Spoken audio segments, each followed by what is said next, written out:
नमस्कार. श्रीदेवी किचन प्रतिभाज रेसिपीमध्ये खूप खूप स्वागत आहे. आज आपण पाहणार आहोत रोजच्या जेवणातील दुपारच्या जेवणाची थाळी. साधी सोपी अशीच थाळी, पण एक संध्याकाळी चटपटीत आणि थोड्याशा वेगळ्या पद्धतीने चमचमीत अशी बटाटा भाजी, खरपूस खमंग पापडदार अशी बाजरीची भाकरी आणि सुटसुटीत मऊसूत असा भात. बनवायला अगदी सोपी रेसिपी. 35 ते 40 मिनिटात थाळी तयार होईल. चला तर मग सुरुवात करूया. तर सर्वात आधी आपण दही आणि बेसनाचे मिश्रण करून घेऊयात. कढी बनवण्यासाठी इथे मी 1 वाटी गच्च भरून एवढं हे घट्टसर असे दही घेतले आहे. यात घालूया आता 2 चमचे एवढे चणा डाळीचे पीठ किंवा बेसन पीठ. जास्तही बेसन पीठ घालायचे नाही. अगदीच मग खूप घट्टसर आणि बेसनाची चव येते, म्हणून कमीत कमी एवढे बेसन वापरायचे. तर एवढ्या गच्च भरून 1 वाटी दह्यासाठी मी इथे फक्त 2 चमचे एवढे बेसन पीठ घातले आहे. आणि बेसन पीठ आता सर्व अशी गुठळी आधीच मोडून घ्यायची. त्यानंतर मग रवीने अशी फेटून घेऊयात. रवीने चांगलं फेटून घेतल्यानंतर अजिबात यात गुठळी राहत नाही. तर हे पहा, आधीच बेसन आणि दही चांगलं फेटून घ्यायचं. सुरुवातीला चमच्यानेच बेसन आणि दही मिक्स करून घेतल्यानंतर असं रवीने फेटल्यानंतर कुठेही मग अजिबात गुठळी राहत नाही. प्लेन आणि एकसंध अशी ही कढीही होते. यात आता 1 ते 1.5 ग्लास एवढं पाणी घालून एकसारखं हे घुसळून घेऊयात. आणि सर्व मिश्रण एकसारखं चांगलं एकजीव घुसळून घेतल्यानंतर हे थोडंसं आता आपण बाजूला ठेवूयात. तर इथे मी बटाट्याची भाजी बनवणार आहे.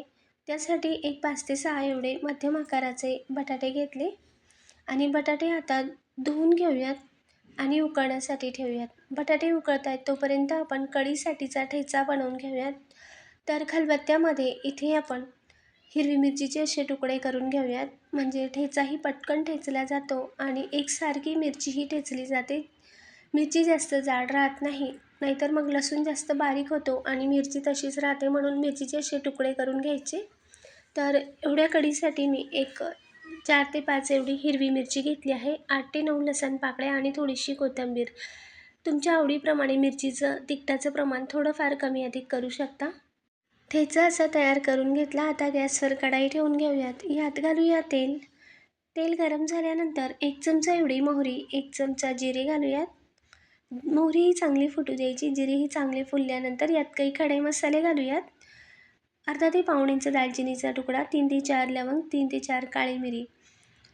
त्यानंतर अजून इथे 3 ते 4 लसूण पाकळ्यांचे बारीक असे काप करून घेतले. लसूण लाल लालसर होईपर्यंत हे मस्त असं परतवून घेऊयात. चांगली चुरचुरीत ही फोडणी होऊ द्यायची. खड्या मसाल्यांचा सुगंधही या कढीमध्ये खूप छान येतो.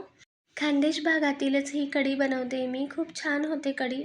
तेलाऐवजी इथे साजूक तूप वापरलं जातं, पण मी तेलातच खडे मसाले, जिरे, मोहरी परतवून घेतली. लसूण लाल लालसर झाल्यावर यात ठेचा घालूयात आणि ठेचाही मध्यम ते मंद आचेवर चांगला परतवून घेऊयात. ठेच्यासोबत पाव इंच आल्याचा तुकडाही घालू शकता. साजूक तुपातील आणि खड्या मसाल्यांच्या सुगंधामुळे ही कढी अजूनच बाजरीच्या भाकरीसोबत फार चविष्ट अशी लागते. मी इथे तेल वापरले आहे, तुम्ही साजूक तूपही वापरू शकता. अजून फोडणीत थोडी चिरलेली कोथिंबीर घातली. माझ्याकडे कढीपत्ता संपला होता, तुमच्याकडे असेल तर मात्र नक्की घाला. पाव चमचा एवढे हिंग घातले आणि अर्धा चमचा एवढी हळद. आता पुन्हा हे चांगलं मिक्स करून घेऊयात आणि मध्यम ते मंद आचेवर अजून अर्धा ते 1 मिनिट चांगलं परतवून घेऊयात. ठेचाही मस्त आता परतल्या गेला आहे. चांगलंच हे लाल लालसर झालं आहे. मस्त असं परतून घेतलं आणि चांगलं परतल्यानंतर आता यात घालूया आपण बेसन आणि दह्याचं मिश्रण. आपण कुठेही अजून मीठ वापरले नाही. तर हे पहा, सर्व हे मिश्रण घातल्यानंतर अजून आपल्याला जर थोडंसं वरून पाणी हवं असेल तर याच भांड्यात मी अजून अर्धा ग्लास एवढे पाणी घेतले आणि ते यात ॲड केलं. आता मिक्स करून घेऊयात. गॅस अजिबात मोठ्या आचेवर करायचा नाही, मंद आचेवरच गॅस ठेवायचा आणि अजूनसुद्धा कुठेही मीठ घालायचे नाही. जोपर्यंत कढीला पहिली उकळी फुटत नाही तोपर्यंत एकसारखं हे असं फेटतच राहायचं आहे, म्हणजे अजिबात गुठळी बेसनाची होणार नाही आणि कढीही अशी फुटत नाही, म्हणून मीठ अजूनही घालायचं नाही. तर उकळी येईपर्यंत चमच्याने अशी कढी फेटतच राहायची आहे. एकसारखं हे ढवळत राहायचं आहे. गॅस अजिबात मोठ्या आचेवर करायचा नाही. मंद ते मध्यम आचेवर ठेवूनच कढी एकसारखी उकळी येईपर्यंत चमच्याने फेटून फेटून घ्यायची. आता उकळी फुटली, चांगली अशी खळखळ कढी उकडायला लागली की मग गॅस मोठ्या आचेवर करून अजून एक उकळी चांगली फुटू द्यायची आणि त्यानंतर गॅस पुन्हा मंद आचेवर करून मग यात शेवटी चवीनुसार मीठ घालायचे, म्हणजे अजिबात कढी मग फुटत नाही. आणि मंद आचेवर मीठ घातल्यावर सर्व हे ढवळून घेऊयात. एकसारखं मिक्स करून घेतलं आणि मंद आचेवर आता एक 5-6 मिनटं कढी अशीच कडू देऊयात. गॅस अजिबात मोठ्या आचेवर करायचा नाही. मंद आचेवरच कढी आपण उकळू देऊयात. मंद आचेवरच कढी अशी कळते तोपर्यंत इथे बटाटेही उकळून झाले होते. बटाट्याची साल काढून घेऊयात. बटाटा गरमच आहे तोपर्यंत आपण साल काढून थंड होऊ देऊयात आणि मग नंतर फोडी करूयात.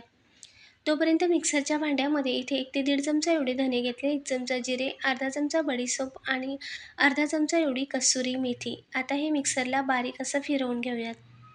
तर याची अशी ही पावडर करून घेतली. त्यानंतर आता त्याच मिक्सरच्या भांड्यात घालूयात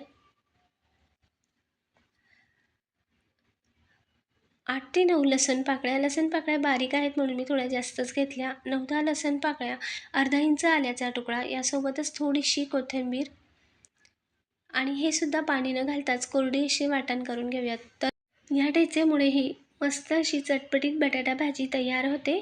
आता बटाट्याची साल काढूनही थंड झाले होते आणि मग नंतर आपण आता फोडी करूयात. आपण जर गरम गरमच बटाट्याच्या फोडी केल्या तर फारच मग एकमेकाला चिकटते आणि फोडणीतसुद्धा फार लगदा होऊन जातो बटाट्याच्या फोडींचा, म्हणून बटाटे असे थंड होऊ द्यायचे आणि मग नंतरच फोडी करायच्या. तर या पद्धतीने मी इथे अशा ह्या फोडी करून घेते. थोड्याशा मोठ्या अशाच फोडी ठेवल्या आहेत आणि अशा त्रिकोण ते चौकोन आकारात सर्व बटाट्याच्या अशा फोडी करून घेतल्यात. बटाटा जास्तही शिजवायचा नाही, 90% एवढाच शिजवून घ्यायचा, म्हणजे बटाटा भाजी मग चांगली परतल्यावर अगदी खमंग खरपूस अशी होते, नाहीतर मग फारच लगदा आणि चिकट होते बटाटा भाजी. तर कढी आपली एक 6-7 मिनटं मंद आचेवर अशी कढून घेतली. मस्त उकळत होती मंद आचेवर. तर आता वरून थोडीशी तुम्ही चिरलेली कोथिंबीरही घालू शकता. कढी उतरून घेतली त्याच बर्नरवर. आता दुसरी कढई ठेवली. यात मोठा अर्धा चमचा एवढे तेल घातले. तेल गरम झाल्यानंतर यात पाव चमचा एवढी मोहरी घातली, अर्धा ते 1 चमचा एवढी जिरे, पाव चमचा हिंग आणि त्यानंतर आपण आले लसूण कोथिंबीर वाटून घेतले होते ते घालूयात आणि यासोबतच एक मध्यम ते मोठा आकाराचा बारीक चिरलेला कांदा. आता हे चांगलं परतवून घेऊयात. बटाटा भाजीला थोडंसं नेहमीपेक्षा जास्त तेल घालायचे. खूप मस्त अशी ही बटाटा भाजी तयार होते. आणि चांगली हे परतल्यानंतर आता यात घालूया आपण बडीशेप, धने, जिरेची पावडर करून घेतली होती ती घालूयात आणि ती सुद्धा यात मंद आचेवर एकदा परतवून घेऊयात आणि त्यानंतर आता यात घालूया अर्धा ते पाव चमचा एवढी हळद, आवश्यकतेनुसार लाल मिरची पावडर, 1 ते 1.5 चमचा मी एवढं इथे लाल तिखट घातलं. गॅस मंद आचेवर करून आता हे चांगलं परतून घेतलं आणि त्यानंतर आता यात घालूया गरम मसाला. माझ्याकडे थोडेसे ताजे हिरवे मटार होते, मी तेही घातले. अगदी थोडेसेच 5-6 शेंगा होत्या मटारच्या, म्हणून त्याही सोलून यातच घातल्या आणि यासोबतच अर्धा चमचा एवढा गरम मसाला. आता हे चांगलं परतल्यानंतर यात घालूया आता चवीनुसार मीठ. गॅस मी मंद आचेवरच ठेवला आहे आणि मीठही सगळं मिक्स करून घेऊयात. आत्ताच मी चवीनुसार मीठही फोडणीतच घातलं आणि सर्व मिक्स झाल्यानंतर यात आता बटाट्याच्या फोडी घालूयात. अगदी मंद आचेवरच हे परतवून घ्यायचं, जास्त मोठ्या किंवा मध्यम आचेवर नाही, म्हणजे मसालेही मग करपत नाही. मंद आचेवर चांगलं परतल्यानंतर आत्ता यात बटाट्याच्या फोडी घालूयात आणि बटाट्याच्या फोडी मसाल्यामध्ये चांगल्या कोट करून घेऊयात. पुन्हा मसाल्यात चांगलं परतवून घेऊयात. बटाट्याची वरची साल अगदी अशी सोनेरी होत नाही किंवा अशी करपल्यासारखी होत नाही तोपर्यंत मंद आचेवरच बटाटे मस्त या मसाल्यामध्ये परतवून घेऊयात. 2 ते 3 मिनटं मंद आचेवर चांगल्या बटाट्याच्या फोडी परतवून घेतल्या. गॅस अगदीच मंद आचेवर करून 1 मिनिटासाठी किंवा काही सेकंदांसाठी झाकण ठेवून घेतले आणि आता झाकण काढून घेऊयात. तर हे पहा मस्त अशी सुटसुटीत आणि चमचमीत ही सुकी बटाटा भाजी आपली तयार आहे. बटाट्याची एकूण एक फोड मस्त अशी चविष्ट रुचकर खमंग तयार झाली आहे. वरून भरपूर चिरलेली कोथिंबीर घालूयात आणि गरमागरम आपली बटाटा भाजी तयार आहे. इथे मी यासोबत बाजरीची भाकरीही बनवून घेतली. हव्या तेवढ्या भाकरी बनवून घेतल्या आणि त्यानंतर दुसऱ्या बर्नरवर मी भाकरी होईपर्यंत भातही लावला होता. 35 ते 40 मिनिटात आपली गरमागरम थाळी तयार आहे. दुपारचे जेवण अगदी खमंग, रुचकर आणि साधे सोपे असेच कमीत कमी मसाल्यात. या कढीसोबत बाजरीची किंवा ज्वारीचा फुलकाही छान लागतो. तुपात कढी बनवली तर अजूनच टेस्टी अशी ही खानदेशी कढी तयार होते. अगदी चमचमीत, चटपटीत, रुचकर तेवढंच साधं सोपं असं हे दुपारचं जेवण आपलं तयार आहे. कढीत भाकर चुरून घेतली, तोंडी लावण्यासाठी बटाट्याची फोड, कढी भात बटाट्याची फोड, पोटभर असं जेवण होतं.